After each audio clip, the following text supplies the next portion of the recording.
I tell the truth. All right. Tell the truth.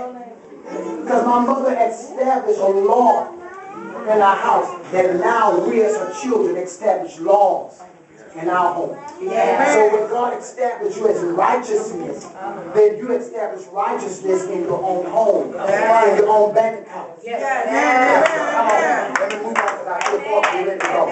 In righteousness shalt thou be established. In righteousness you shall be established. Thou shalt be far from oppression. What he said, you're going to be far. Thou shalt be far from oppression. Come on, why are we still bound and stuck? Because you know why? There is no establishment of righteousness in our lives. We're running after gifts.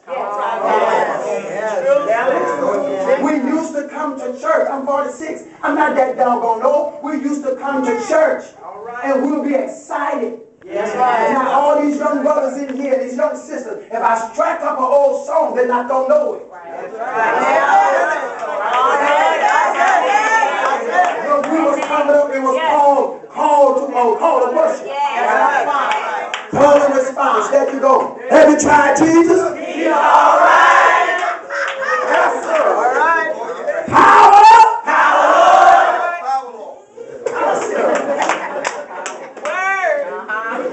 We didn't have a whole lot of stuff. All we had was songs birthed out of experience. And it shaped our lives. Preachers didn't have to preach themselves like a dog just to get you to say amen. Tis so sweet to trust in. See how y'all look at some old folks. That's right. But our babies don't know it. Shame on us, parents.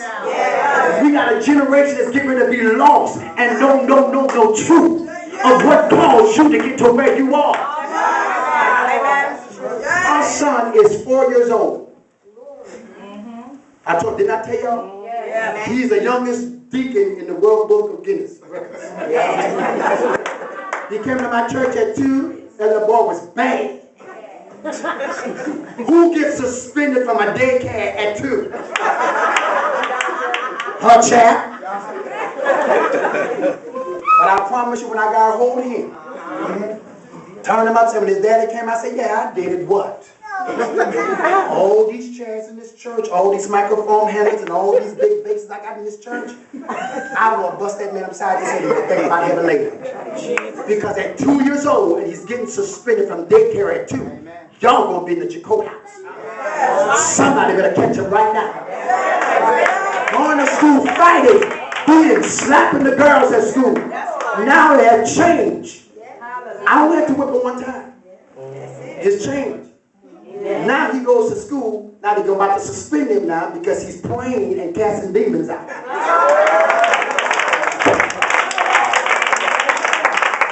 4 years old. He said, this is what our apostle said. This is what the apostle said. Come on, lift your hands and give God glory. Lift your hand. And if you don't lift your hand, he put his hand on the head and knock him down. He said, that's a spirit in you. And at 4 years old, he walked up to me. He said, apostle, I said, what? He said, I want to be a deacon. I said, you want to be a deacon? I said, spell it. He said, I don't know how to spell it, but I want to be one. He said, my mom going to get me a black suit and a red tie. The rest of the deacons getting on things, the deacons, and it's all, I'm going to be a starting to deacon. And he walked away. So, watch this. I'm a dancer. I dance in my church. As soon as I hit the floor, I don't care where he at, he'll jump up, and he'll be right there with me, marching. Right along. She got 4 boys. All of them hit the floor. From 13 to 4 years old. This one, her son, 17, a virgin. The deacon in our church. He works in the media department. He's a prayer warrior, an intercessor. Train up with children in the way of righteousness.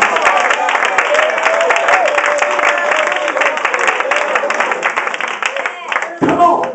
And as soon as I hit the floor, that little booger get on that floor and get to going too. He upbeat, but he's getting there. But his beat is catching up. My son, 27 years old, sang R&B for 17 years. He's now the executive pastor of my church.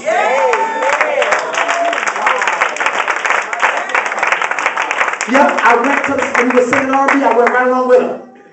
Yes. They say, well, why are you in here? You're the preacher. Don't worry about why I'm here, but I'm making sure none of you demons grab a hold of my child mind. Because this is not his final.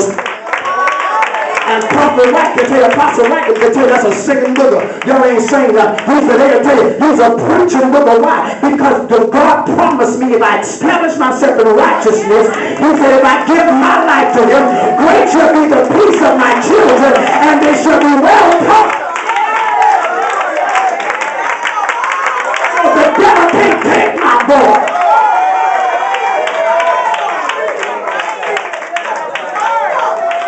My daughter's still in South Central. He can't have her.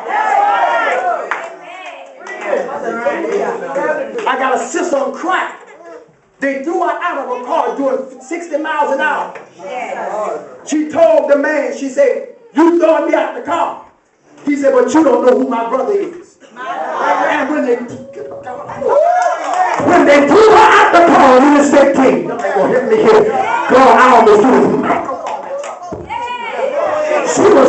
They threw her out the car. Her body was spinning. And she said, brother, all I can do when I look back in the spin, I saw the car. She said, I hit the ground. And I said, where is the God of Prophet Juan? Y'all ain't saying nothing. Because if you give your life to God, he'll rescue the whole family.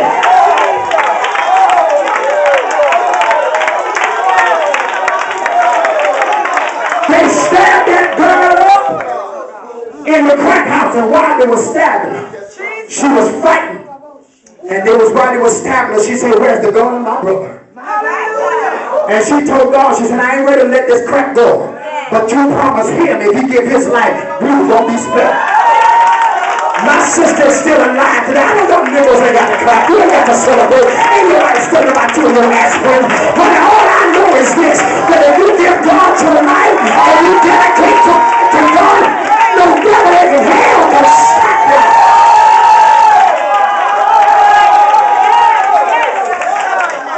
Oh, but if I call your name out of your address, you'll scream and holler. But don't you scream and holler on the testimony. What the Bible says, we overcome by the words of our testimony and the blood of the Lamb.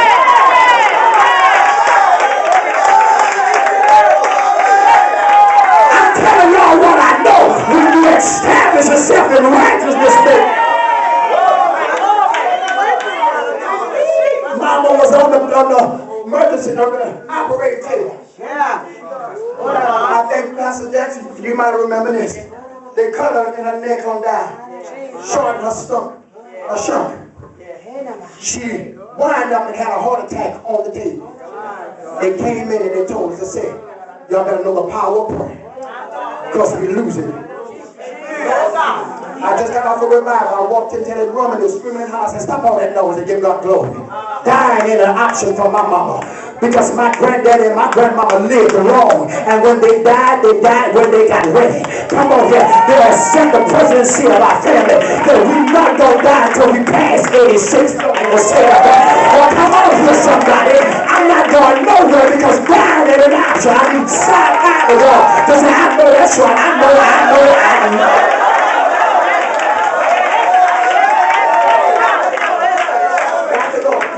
Establish you in righteousness. For it shall not come near thee. And he said, the stuff is not coming near you. Watch this, y'all. This don't lie. This don't lie. You got to believe it. You don't want to. You ain't got to. Watch this. Give me attention. I was preaching. I've always preached hard. Preaching. I was in Jacksonville, Florida. Felt like I had an elephant in my chest.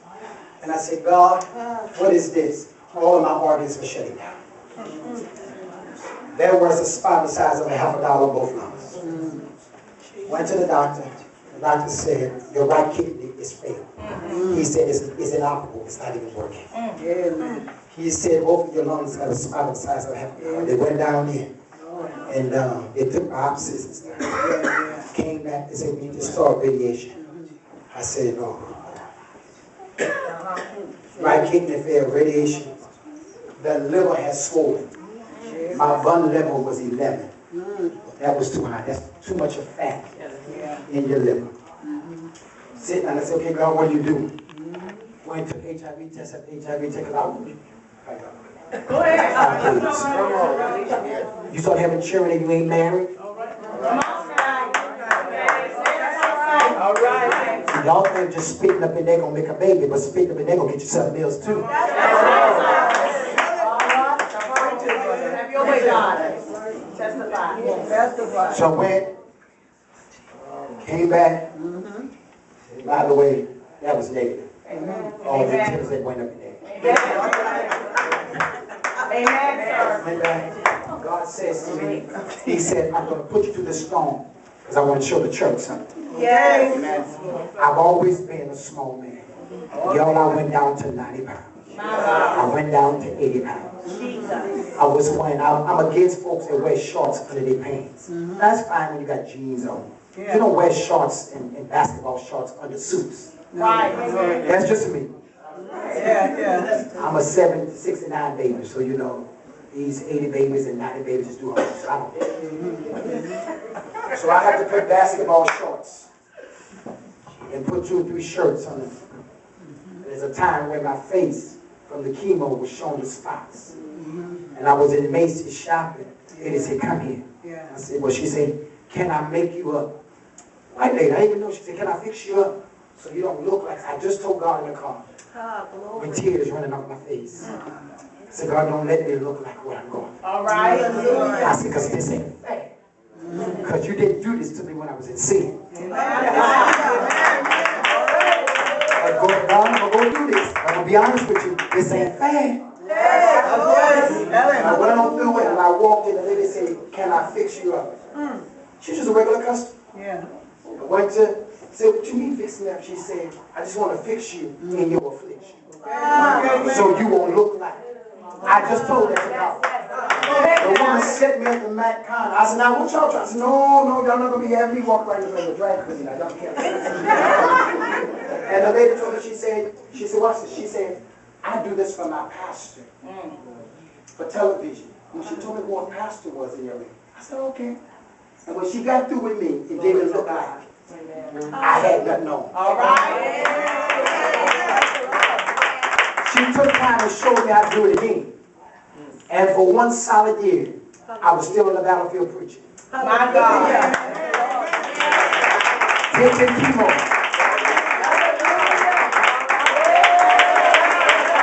Lifting up his face. And nobody knowing when I was sweat, I tell folks, I'm not going to leave alone. Come on here. But I kept on. But one particular day, glory to God. You know how to tie a shoe? Come here. Amen. One particular day, tie my shoe, man. One particular day. I was about to tell that brother that come over and tie my shoe. Amen. But one particular day, thank you, man. I'm going to give you some money afterwards, all right? That's going to be for your college. Now you're going to have to praise them until they come, all right?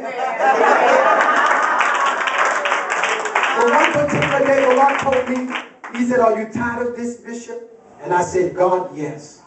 I said, but however long you want me to go through it, this unfair situation, I'm going to do this. Because I'm going to ride or die. One particular day, I got up to go to revival. I was in West Palm Beach. And I forgot to put the stuff on. And I preached myself in the fit, and I was sweating because they didn't have no air in that church. And it was summertime, and you know you Floridians, y'all heat is worse than Arizona.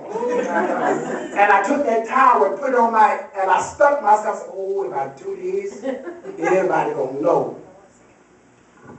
And I moved the towel off, they didn't see it. And hey, dummy, you didn't put it on.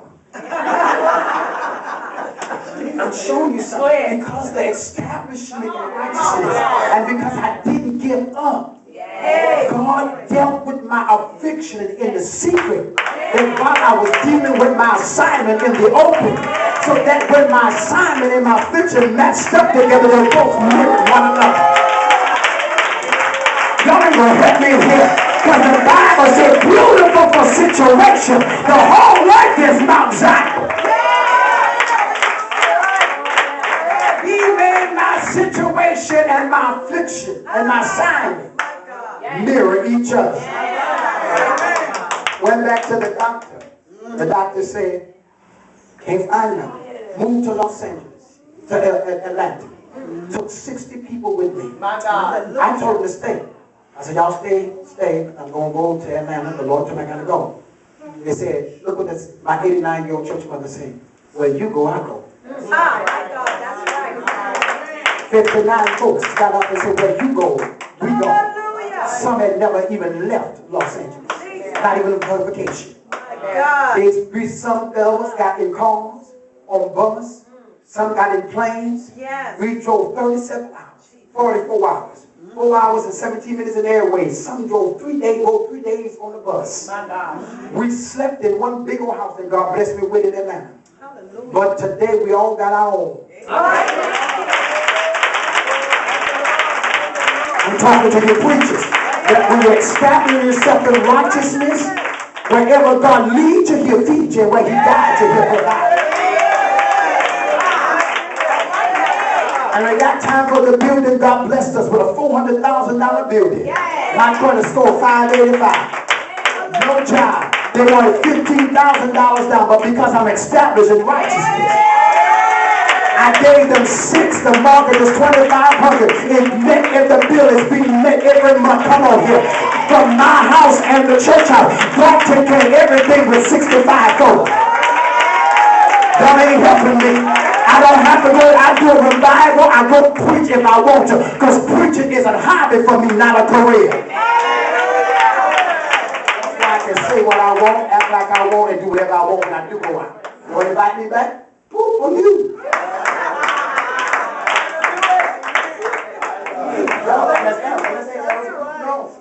When you preachers, all y'all preachers in here, don't live. Preaching is not your career. That's right. Amen. Everyone Jesus called had an entrepreneurship attached to their life. Today you get up straight out of high school, God told me to go and preach. You ain't get hit a lick at a snake. You don't know how to clean the church bathroom. But you already full time. And the briefcase costs more than your apartment. You serious? Are you serious? You got 10 armor bearers. For what? That's right. I got 9 bullets on that stage. And I'm a good aimer. So let's see how many of your armor bearers when that pistol come out. How many are going to stand there and say, not my passion? You will really see the heart of it.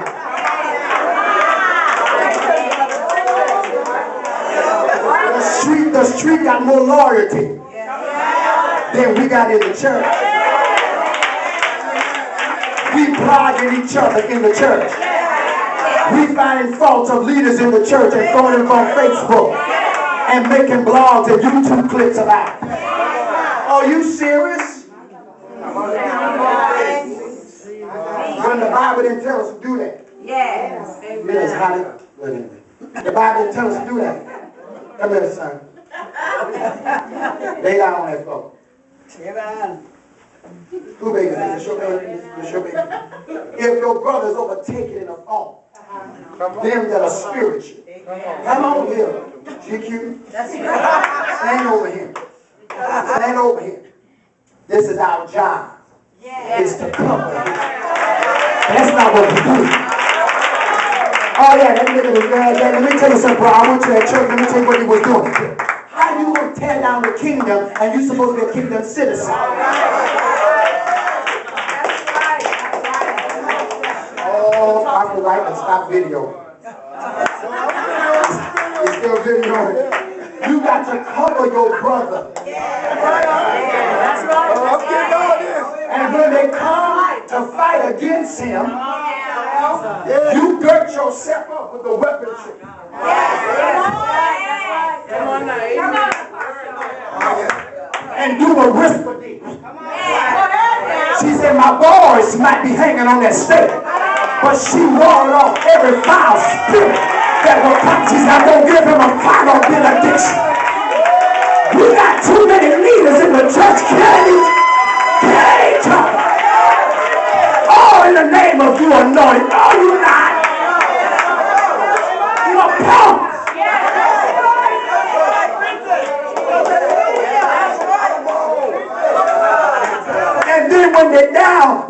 our nerves to put our foot on it. And they try to get at me. He's trying with everything while he in his grace trying to get us. But our foot of oppression. And we calling it the enemy. And then when we get up, we're saying, Satan, we bind you. No, it ain't Satan you need to bind. You need to bind that nipple that got their foot on him. And majority of the time, microphone testing 1, 2. The one that's doing all the talking, they got more garbage in their closet.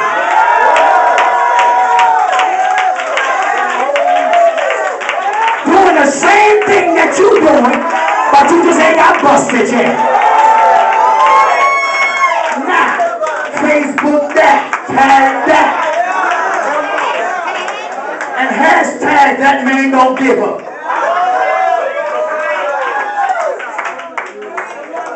I know y'all through with me, and I'm through with the devil. Then the Bible said, come on, baby, read it. Behold, they shall surely gather There together. you go, right there. Amen. But not by me. Girl, I almost kicked you in the shin. I saw your husband like that. I bet it was a spirit woman for that child. Girl, I'm about to chop you like, why you bring this? The Bible says they shall surely, mama, gather themselves up. I pause for this moment to tell every Levite, every leader, every evangelistic anointing, every apostolic anointing, every prophetic anointing, every bishop anointing. I don't know where that comes from, but anyway, I'm sorry, bishop. But all of that. All the titles that we possess. They're going to gather themselves up. But the Bible says, But not by me. but the gathering, bishop, ain't by him. Mother almost said it aloud. Jesus Christ have mercy. They gonna gather themselves up, but it ain't gonna be by God. Read. Whosoever shall gather And the Bible said, whosoever shall gather against thee against you, shall fall. they shall fall for thy sake. Oh, shut this, quack, quack. Listen, after tonight, you go on and tell every booger that's been gathering himself up, say, my days of warfare is over. I'm in a season of celebration. Now, you can rise up on this when you want to, but today you're about to fall out of this mess. God, I wish I had somebody in here. Go ahead and tell your neighbors that I'm going to come out while they're coming down.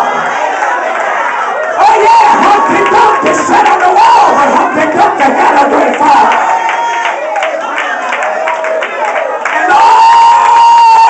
Try to put poor Humpty Dumpty back to.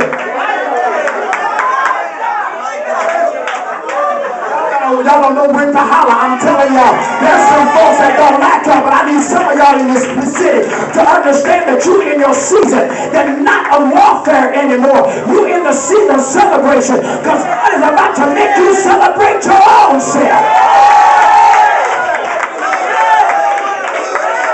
Feel like running in this little place. Look at my family up and say, I'm about to celebrate myself. Oh yeah.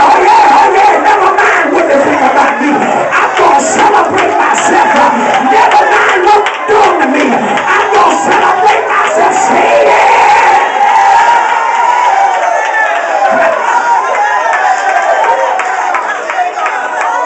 Now tell somebody the reason why I'm going to celebrate. Because I survived this thing. Come on, y'all know what I'm doing. And say, this is what a survivor look like. This is what a survivor act like. This is how we act like when we survive. Survive the lies, survive the ditch digger, survive all the hell raisers. Oh, come on, look at your neighbor and say, I survived this thing. Oh, yeah.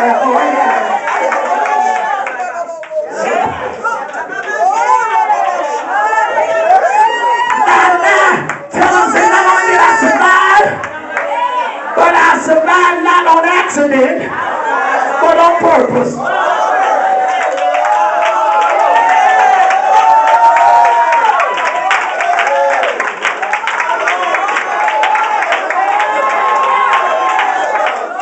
Hey, you.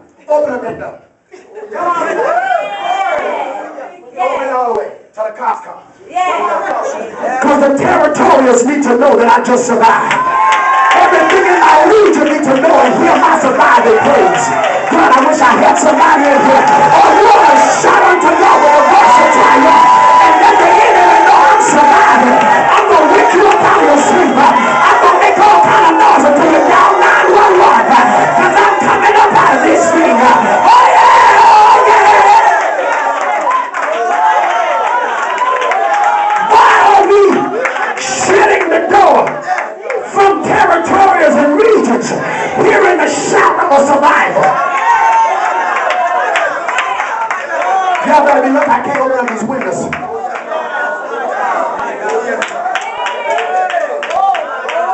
Because that don't make no sense for me to survive in the house, and when I get out there, I'm crippled. Oh no, baby, that was Mephibosheth. Mephibosheth was lame at his feet. But even at him being lame at his feet, David said, if there's any seed left of the soul of the seed of their soul, that I may show kindness to him. They say, yeah, that's a little man. His name is Mephibosheth. He's down there in Lodabar, but he lame at his feet. He's crippled.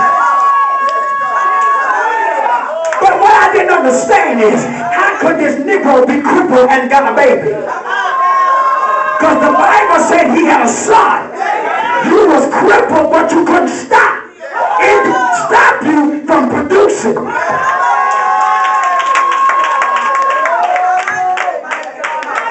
They say, go get that book. The situation didn't change. He still was lame at his ankle. He was still crippled. He was a little demobilized. Don't let me say that, but he was still going to the seat. Tell your neighbors, I might be a little jacked up, but I'm still going to the king's table. I might have some issues in my life, but I'm still going to the king's table. Ah, yeah, come on. Tell them, say, baby, I'm surviving for more than Lodabar, more than my crippleness. I'm going to the king's table.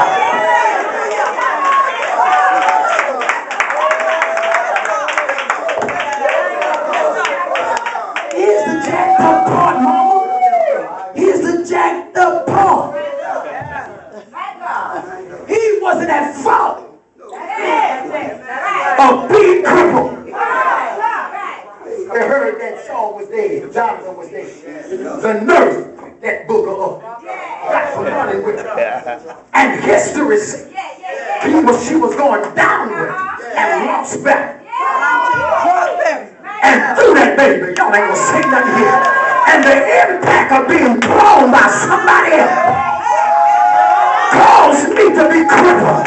But they got up and walked like looking whatever. Almost hit you for the Lord mercy. Look at your neighbor and tell your neighbor, say, good God Almighty, why the one that caused me to be crippled? Tell your neighbor, why the one that caused me to be crippled? Ain't nothing.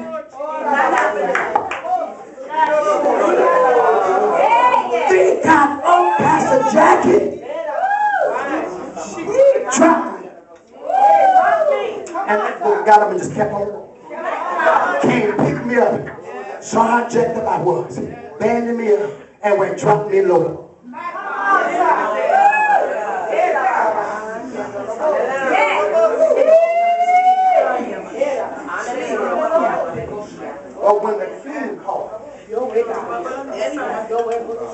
But when the king called, he didn't call the one that dropped me.